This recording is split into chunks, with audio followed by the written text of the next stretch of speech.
Recording in progress. Good day everyone, I am Shalami Baritubu and today we will going to talk about the WINS architecture and WINS components or the wireless integrated network sensors. WINS or wireless integrated network sensors architecture integrates sensors, wireless communication and processing to monitor and collect data from the physical environment.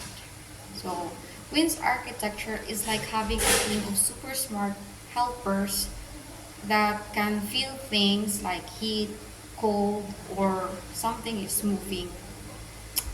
These helpers is called sensors and it is spread out to different places to watch what's going on instead of talking to each other with wires like the phone chargers. So they send messages through the air like magic using this WINS architecture. It's like having a bunch of invisible friends that can sense the world and help out all the time. WINS architecture is a group of robots called sensors. And examples of the wireless integrated network sensors architecture is the environmental monitoring, pagsukod sa temperature sa yuta and air quality. Next is the agriculture, pag-monitor sa moisture sa yuta o sa temperature as well. And then next is the smart homes, security cameras, CCTV and smoke detectors nga makatabang sa real-time nga pag-alerta sa homeowners. Then another example is a disaster management. Maka-monitor sa natural disasters sama sa linog, baha o landslide gamit ang sensors. Then the wireless integrated network sensors components system has several important components that work together to gather, process, and share information. Here are the key components. First is the sensor.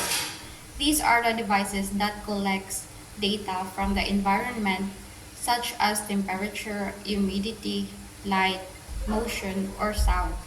Sensors convert physical conditions into data that can be analyzed. So, ang sensors mao ni ang gamit nga gamit para mangolekta og data like temperature. The next component is the wireless communications. WIN system use low power wireless technologies like Zigbee, Wi-Fi, or Bluetooth to transmit sensors data to a central processing unit or network without the need of wired connections. So, ang wireless communications kay nagamit og mga low power wireless technologies aron matransmit ang sensors data ngadto sa central processing unit o network nga walay kinahanglan nga gamit sa mga wired connections, walay gamit ang mga wired. Next component is the processing unit.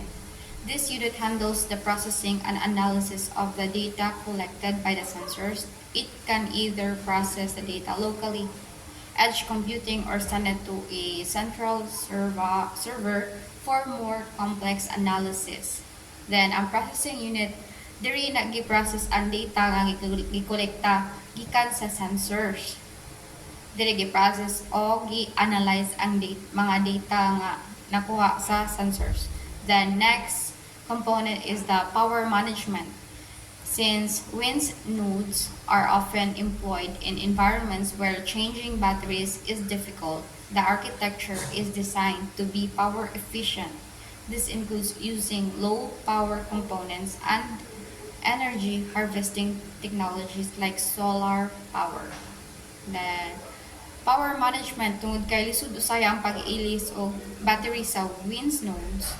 Ang architecture gihimo nga power efficient para makatipid sa kuryente. And then Next components is the network protocol. The architecture supports networking protocols that allow for the seamless transfer of data across nodes in the sensor network.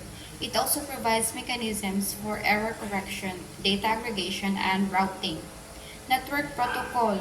Ang architecture nagsuporta og networking protocols nga makapadali sa way hasol nga pagbalhin or for transferring the data from the sensor nodes. And then, napod ni mga mekanismo para sa error connection, data aggregation, or routing.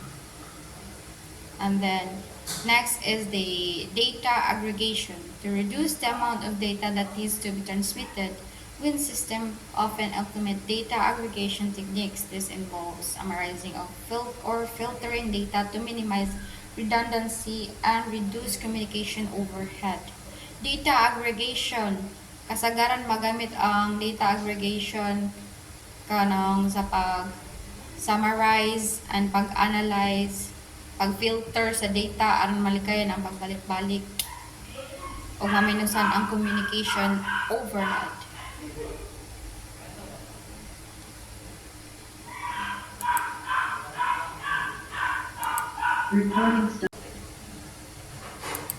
Recording in progress.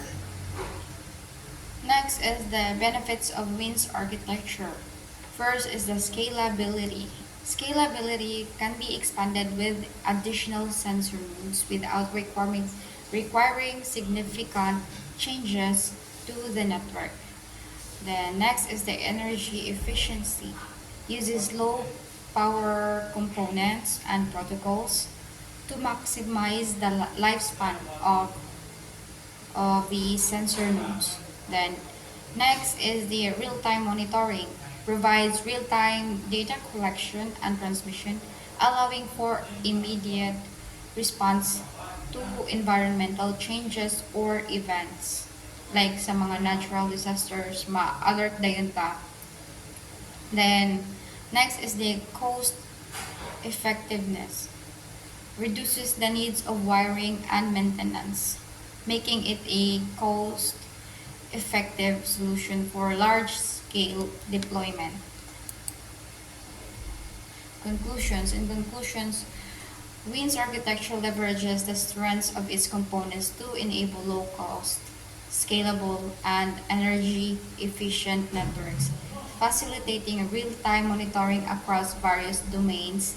Its modular and distributed nature ensures that it can be adapted to different applications, providing both flexibility and resilience in data gathering and communication.